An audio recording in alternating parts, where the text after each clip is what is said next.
کہانی کے شروع میں ایپل آف ایڈن کے لیے دو بڑی ایسوسی ایشنز کی لڑائی چل رہی تھی۔ ان میں اساسنز کریڈ اور ٹیمپلرز کے درمیان میں برسوں سے لڑائی چلی آ رہی تھی۔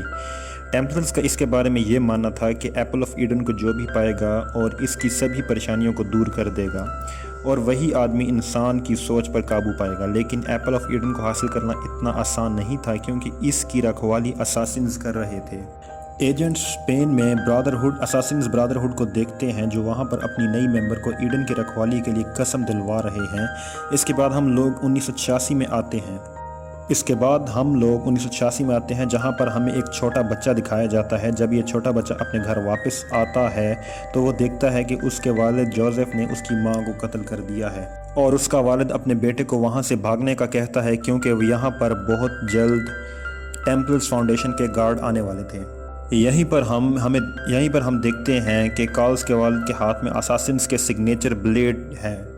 اور یہاں ہمیں پتہ چلتا ہے کہ ان کا خاندان بھی اساسنز برادرہڈ سے تعلق رکھتا ہے۔ اب اس کے بعد کہانی کو 2016 میں لے جاتے ہیں جہاں پر ہمیں یہ دکھایا جاتا ہے کہ کیل کو قتل کے جرم میں اریسٹ کر لیا جاتا ہے اور اسے یہاں پر موت کی سزا سنائی جاتی ہے اور اس کو موت زہر لگا کر دی جائے گی،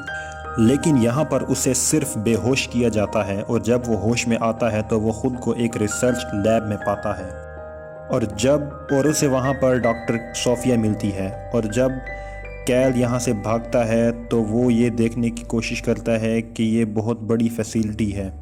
ڈاکٹر صوفیہ اس کو بتاتی ہے کہ وہ اب دنیا کے سامنے مر چکا ہے، لوگوں کی بھلائی کے لیے اور وائرس کو مٹانے کے لیے وہ لوگ ایپل آف ایڈن کو ڈھونڈ رہے ہیں، اور یہاں پر ان کو کیل کی مدد چاہیے۔ اس کے بعد ڈاکٹر صوفیہ کیل کو ایک مشین اینیمس سے کنیکٹ کرتی ہے، اور اس مشین کی مدد سے وہ اپنے آباء و اجداد کی یادوں کو ایکسیس کر لے گا۔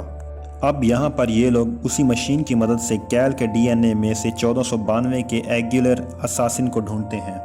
کیل کچھ وقت کے لیے ان سب چیزوں کو دیکھ سکے گا اور محسوس کر سکے گا جو بھی چیزیں ایگولر نے اپنے وقت میں سنی تھیں اور محسوس کیا تھا۔ کیل یہاں پر ایگولر کی میموری میں جاتا ہے جہاں پر ہم دیکھتے ہیں کہ بہت بڑی جنگ چل رہی ہے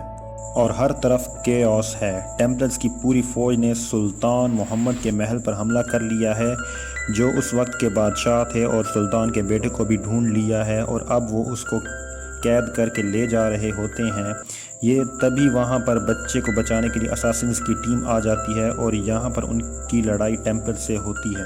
اساسنز ان پر حاوی ہو جاتے ہیں، لیکن پھر بھی ٹیمپلر سلطان کے بیٹے کو لے جاتے ہیں، لیکن پھر بھی ٹیمپلر سلطان کے بیٹے کو بچا لیتے ہیں۔ اب یہ لوگ آگے بڑھ رہے ہوتے ہیں، تبھی ہم موجودہ وقت میں دیکھتے ہیں کہ کیل کی حالت خراب ہو رہی ہوتی ہے، اور اس مشین سے کیل کو واپس بلا لیا جاتا ہے۔ ڈاکٹر صوفیہ اپنے والد سے بات کرتی ہے اور بتاتی ہے کہ وہ لوگ ایپل آف ایڈن کے بہت قریب ہیں، اور دوسری طرف ہم دیکھتے ہیں کہ کیل کو ہوش آ جاتا ہے۔ ڈاکٹر صوفیہ اس کے کمرے میں اسے ملنے آتی ہے۔ کیل وہاں پر اس کو مارنے کی کوشش کرتا ہے، مگر ڈاکٹر صوفیہ اس کو ملنا چاہتی ہے اور اس کو اس کی مری ہوئی ماں کے بارے میں یاد کرواتی ہے۔ یہاں پر کیل اس سے پوچھتا ہے کہ تم میرے بارے میں یہ سب کیسے جانتی ہو؟ یہاں پر ڈاکٹر صوفیہ اس کو بتاتی ہے کہ جب اس کو اریسٹ کیا گیا تھا تو ان لوگوں نے اس کے ڈی این اے سے ایگولر کو جوڑا تھا، اور یہاں پر لوگ کنفرمڈ ہو گئے تھے کہ ایپل آف ایڈن تک ان لوگوں کو کیل ہی پہنچا سکتا ہے۔ صوفیہ یہاں پر کیل کو یہ بتاتی ہے کہ اس کے والد ایک اساسنز تھے جنہوں نے اس کی ماں کو مار دیا تھا، اور اگر کسی طرح کیل ان لوگوں کو ایپل آف ایڈن تک پہنچا دے تو یہ لوگ فالس کو ہیومینٹی سے پوری طرح سے مٹا دیں گے، جس کے بعد ہیومنز فائنلی آرام سے رہ سکیں گے۔ اب کیل یہاں پر سیل میں گھوم رہا ہوتا ہے تو وہاں پر وہ اپنے جیسے اور بھی لوگوں کو دیکھتا ہے جو اساسنز کی فیملی سے تعلق رکھتے تھے۔ اب ان سب لوگوں کو مل کر ایپل کو غلط ہاتھوں میں جانے سے روکنا ہوگا۔ اب کیل کو زبردستی اسی کمرے سے لایا جاتا ہے اور اینیمس کے لیے تیار کیا جاتا ہے۔ کیل اس حالت میں نہیں تھا کہ وہ دوبارہ اینیمس کے ذریعے پاسٹ میں جا سکے، لیکن پھر بھی وہ اپنے پاس سے کنیکٹ ہو جاتا ہے، اور یہاں پر کیل کے پاس میں ہمیں دکھایا جاتا ہے کہ ایگولر اور اس کے ساتھیوں کو ٹیمپلرز غلام بنا لیتے ہیں، اور اب ان دونوں کو پوری کنگڈم کے سامنے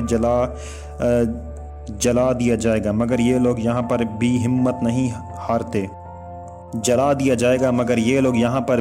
نہیں ہارتے۔